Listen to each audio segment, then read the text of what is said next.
अस्सलाम वालेकुम my YouTube की फ़ैमिली। उम्मीद करती हूँ कि सब ठीक ठाक होंगे। अल्लाह के फजल से मैं भी ठीक ठाक हूँ।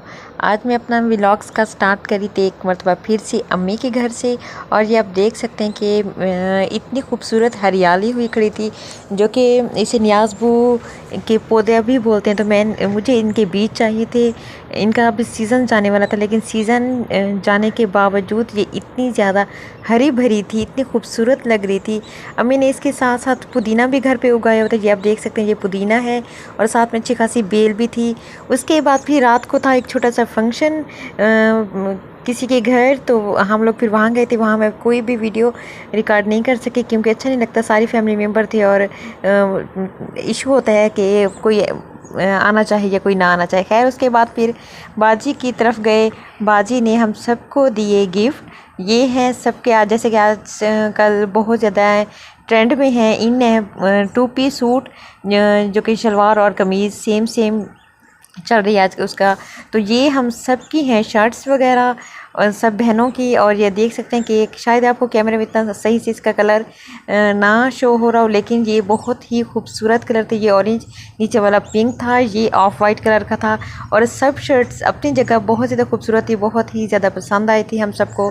तो बाजी उम्रे से जब आई हैं तो हम लोगों के लिए ये शर्ट्स वगैरह लेकर आई हैं, जो कि हम सबको ही बहुत ज़्यादा पसंद आई। इंशाल्लाह अब तो ज़ाहिर सीज़न नहीं है लोन का, लेकिन हम इसे नेक्स्ट ईयर्स में हम इसे सिलवाएंगे सब बहनें। और इंशाल्लाह मैं आपके साथ वो भी क्लिप्स वगैरह, वो भी वीडियो वगैरह मैं आप लोगों के साथ शेयर करूंगी। उसके बाद क्योंकि ये मेरा जो क्लिप्स था ये रह गया था, इस वजह से मैंने इसे आज ऐड किया है। ये है सुबह सुबह का टाइम, बच्चों को स्कूल भेजने के बाद, हस्बैंड को जॉब पे भेजने के बाद, बस फिर हमारी जो डेली रूटीन होती है, जो कि हर घर की ही रूटीन कहा जाए तो ज़्यादा बेहतर है कि हम लोग सुबह उठते हैं और काम करने लगते हैं। शाम तक हमारे जो काम होते हैं वो ख़त्म होने के नाम भी नहीं लेते।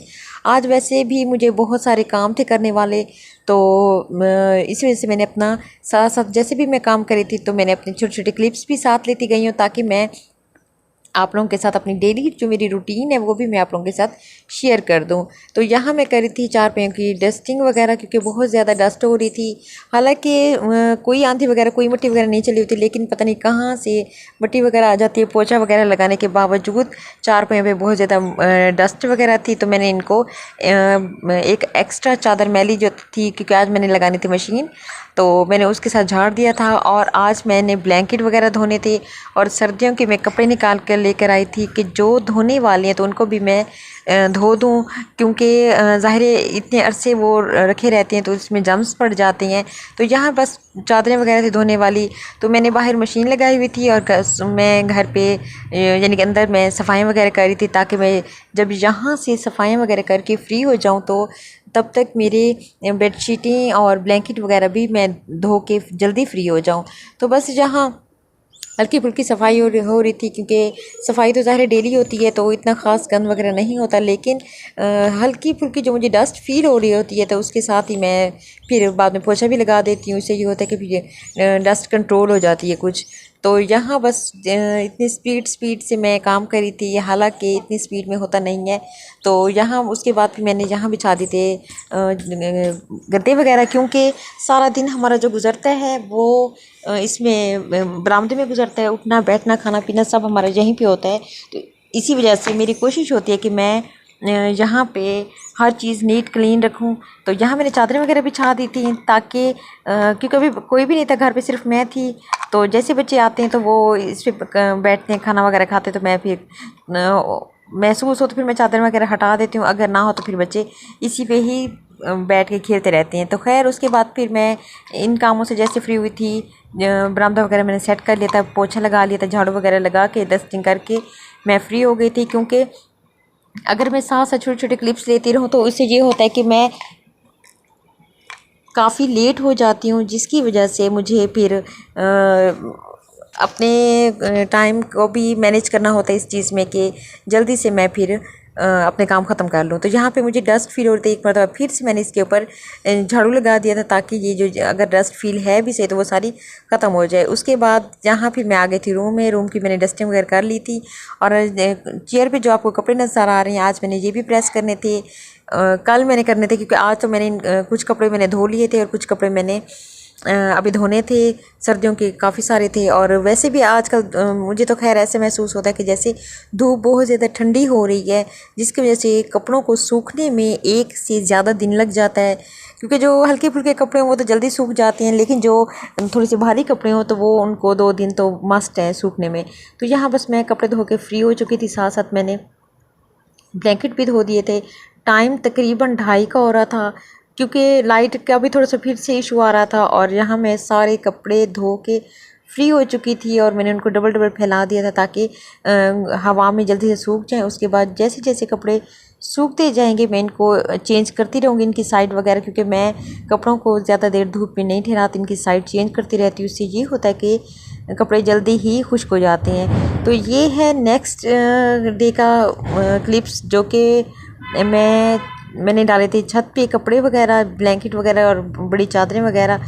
मैंने की थी छत की सफाई। और आप देख सकते हैं कि यहाँ एक जगह पे मट्टी शट्टी अच्छी खासी इकट्ठी हुई पड़ी थी, क्योंकि मैं बहुत ज़्यादा थक गई थी, तो मुझ में हिम्मत नहीं थी कि मैं इसको उठा के फिर मैं नीचे ले जाऊँ। तो बस यहाँ ये लास्ट धूप थी जो कि लास्ट वाले ब्लैंकेट तक आई हुई थी।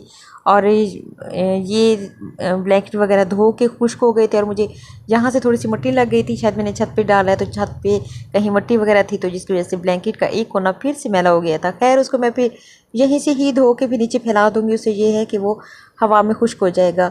तो जब मैं ब्लैंकेट वगैरह तह लगाती थी तो मेरी बेटी आ गई थी ऊपर कि मम्मा मुझे स्कार्फ पहनाओ, मैंने सिपारा पढ़ना है। तो मेरी बेटी को यहाँ निकल रहे हैं चिकन पॉक्स। आप देख सकते हैं कि उसका अभी स्टार्टिंग है और उसको पूरे फेस पे ही, ये फेस पे, जिस्म पे अभी दाने निकलना शुरू हो गए। तो मैंने इसकी स्कूल की कराई हुई छुट्टी, पता नहीं अब इसे स्कूल की वजह से, स्कूल में ज़ाहिर कोई बच्चे वगैरह होते हैं उनको उनकी वजह से था, जैसे खुद से निकल रहे हैं। अभी इसका कोई भी पता नहीं। अगर आपको इसका कोई हल पता हो तो प्लीज़ मुझे लाजम बताइएगा। ये फिर है तकरीबन 12-1 बजे का टाइम, जहाँ मैं कर रही थी कपड़े प्रेस वगैरह, क्योंकि टाइम अच्छा खासा हो गया था, लाइट नहीं थी, लाइट आ जा रही थी। तो मैंने बहुत सारे जो काम थे वो करने वाले रह जाते हैं अगर लाइट का इंतज़ार किया जाए। तो मैं लाइट का इंतज़ार नहीं करती। अगर मुझे कपड़े प्रेस करने भी हों तो मैं कोशिश करती हूँ कि मैं गैस वाली इस्त्री पे ही जल्दी से कपड़े प्रेस कर लूँ, क्योंकि फिर ये काम जो होता है वो अच्छा खासा टाइम ले जाता है। अपने हस्बैंड के कपड़े प्रेस करना, बच्चों के कपड़े प्रेस करना अपने साथ साथ, तो ये टाइम जो होता है वो अच्छा खासा ले जाता है। कपड़े प्रेस करना इतना घर के दूसरे कामों में टाइम नहीं लगता जितने कपड़े प्रेस करने में टाइम लगता है। तो हालांकि जितनी भी स्पीड हो, मुझे बिजली वाली इस्त्री की निस्बत गैस वाली इस्त्री से कपड़े प्रेस करना ज़्यादा सही लगता है, क्योंकि ये जल्दी गर्म हो जाते हैं, उससे कपड़े जल्दी ही इस्त्री हो जाते हैं। तो बस मेरी कोशिश होती है कि मैं जैसे ही कपड़े वगैरह वॉश करूं तो उससे नेक्स्ट डे मैं कपड़े प्रेस करके ही रख दूं। इससे मुझे ये होता है कि मेरा 1 हफ़्ता या 2 हफ़्ते सुकून से गुजर जाती हैं। और एक ही दिन में मैं तकरीबन 10 सूट तो कर ही देती हूँ।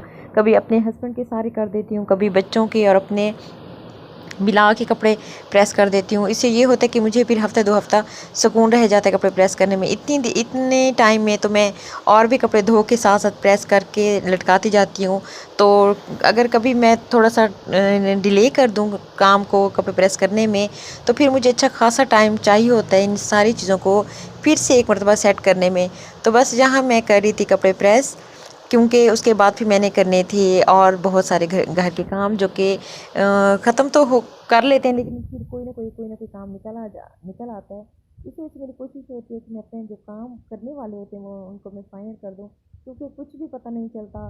बाज़ औक़ात लाइट का या कहीं आना जाना हो तो फिर मसला हो जाता है काम में। हस्बैंड को इतना ज़्यादा टाइम उनके पास नहीं होता कि वो सुबह के टाइम वो मुझे टाइम दे और मैं उनको कपड़े प्रेस करके दूँ। तो मेरी कोशिश होती है कि उनको किसी किस्म की परेशानी ना हो और मैं ऑलरेडी कम से कम 10 सूट ही इस्त्री करके ठहरा दूँ। तो यहाँ बस मैं कर रही थी अपने कपड़े फ़ाइनल।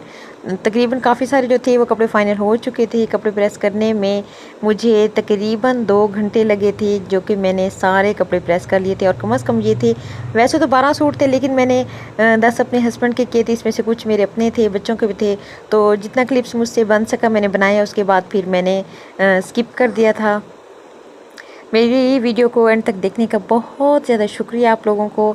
नेक्स्ट व्लॉग्स में मिलते हैं, तब तक के लिए अल्लाह हाफिज़।